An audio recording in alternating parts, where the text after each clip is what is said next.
I'm quite a complicated person. By complicated, it means that it's sometimes hard for people to read me and to know what I'm thinking or what I like and don't like. And let me break it down for you. When it comes to Dharma, I am 100% committed and totally serious. When it comes to anything else, I can be a clown just like anybody else. When it comes to anything else, I can have fun and do all kinds of things that you didn't think that monks can do, just like anybody else. And the reason is actually I'm not an outgoing person or kind of a fun person or do this or do that type of person. I'm not that type of person. But you see, to make Dharma reachable and to make Dharma more accessible, the Dharma itself is tangible and non-tangible. The Dharma itself has life, but it requires sentient beings, kangsa, to elucidate it. It needs people who are living it, who are believing it, and they believe it from living it. You see, you can't know the Dharma scholastically, or you're good in your memory, and you can repeat, and you can quote, and you can say names and dates and places, and you know the stuff, but you're not living it. If you are just quoting and you have a good memory and you know the Dharma very well and you're just quoting it, you can bring people to the Dharma, but it will also attract likewise type of people who are just interested in it, intellectual sake, maybe a little bit more. But to actually,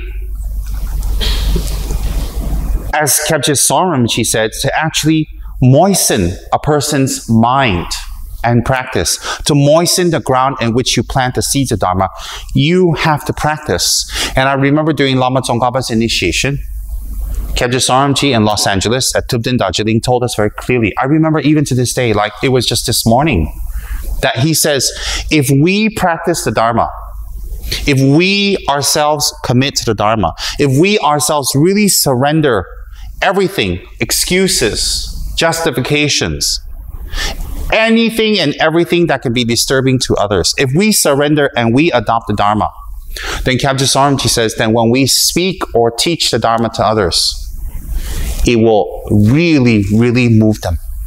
It will not be from mouth to ear to brain. It will be from mouth to ear to brain to the heart.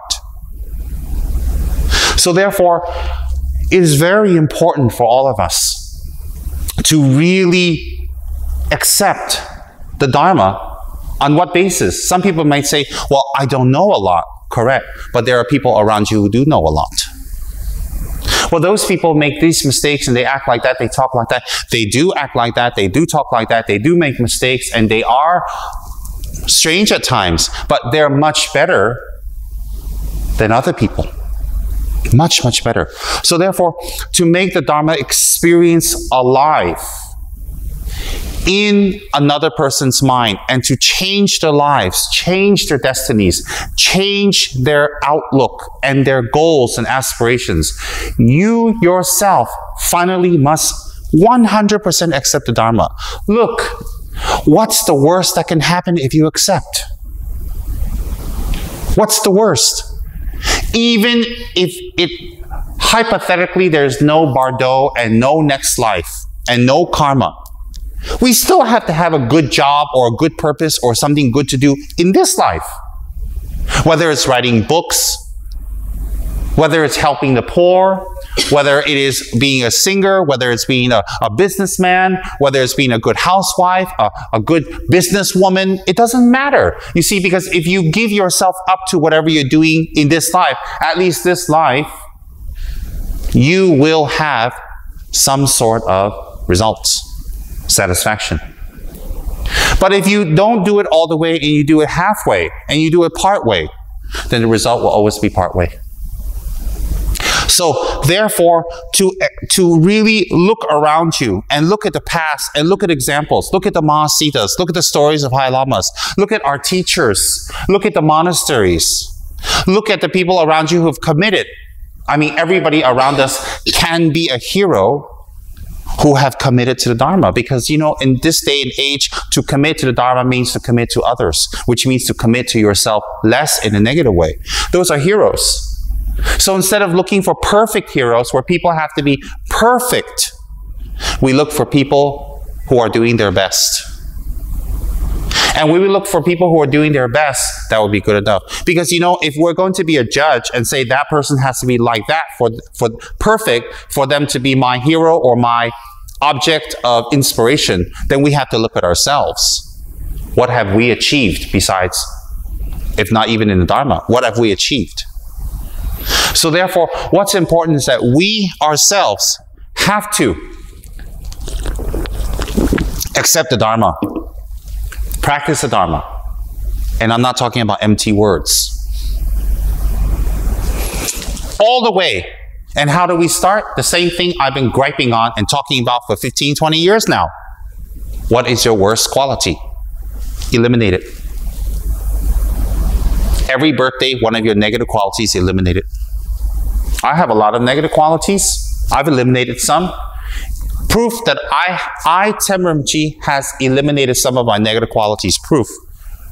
Kichara House has grown tremendously. If I didn't eliminate some of my negative qualities, a lot of people wouldn't come to Kichara House and join and do, because I'll be a monster. Why join a monster? So proof that I've eliminated some of my negative, scary qualities is that Kichara House has grown. And if I eliminate more of my scary monster qualities that I have because I'm in samsara, then Kichara House will grow even bigger. That applies to me. That applies to everyone. And if you yourself start eliminating some of the qualities that are not beneficial, then your own world will start to grow.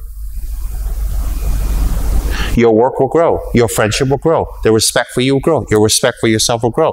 And you know, ultimately, we need respect for ourselves. Before we can expect respect from other people, we need to respect ourselves. And do you know how respect for ourselves comes? Respect for ourselves comes when we deep in our heart know we've worked hard to eliminate this quality and we are free of it.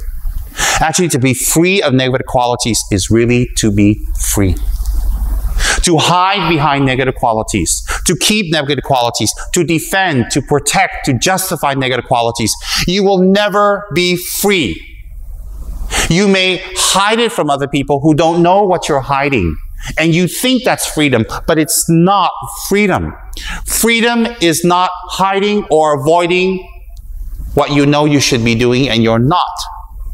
Freedom is knowing that you have these bad qualities, you have these good qualities, and the bad qualities are eliminated at a very fast speed because you don't have much time left. And then when you know that you work hard to eliminate that certain bad quality that will not benefit yourself and others. Bad qualities are qualities that don't benefit yourself and others, that don't get you far.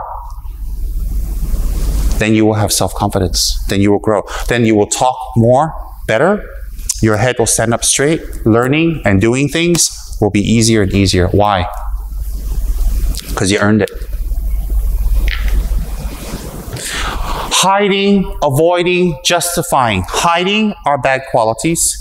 Justifying so that we don't look bad our bad qualities.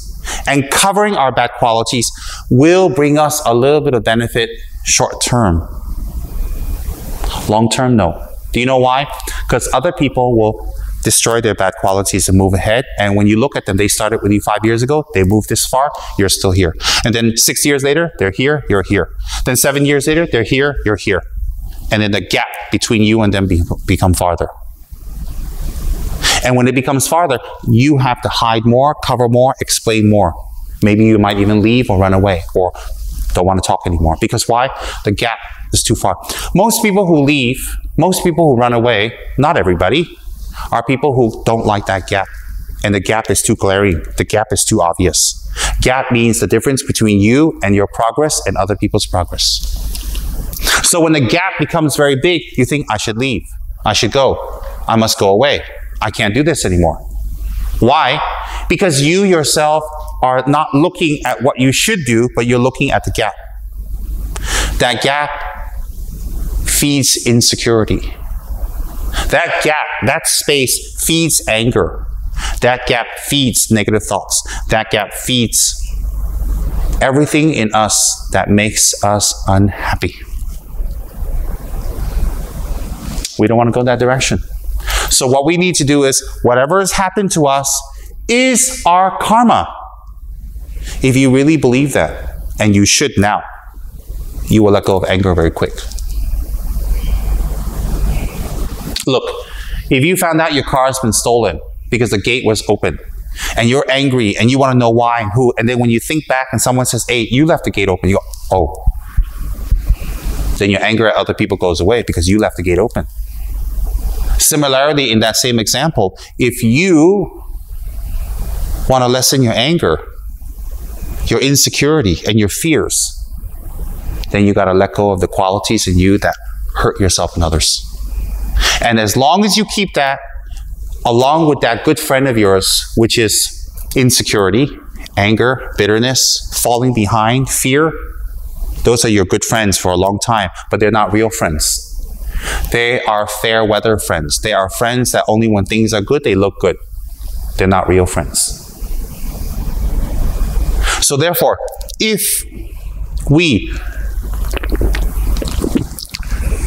want to really progress in benefiting others, and we're here, we're here. Some of us are getting stipends, we're working in departments, we've given up careers or whatever outside, and we're doing things inside. You're here. Why don't you just go all the way? Why don't you just go all the way? If you're here for 5 years, 10 years, 15 years, 20 years, 30 years, until my next incarnation, whatever amount of time you're here, wherever you are, wherever here is for you, Dharma or not, go all the way. Why do things halfway? Because whatever you do all the way, you take it with you. All the way.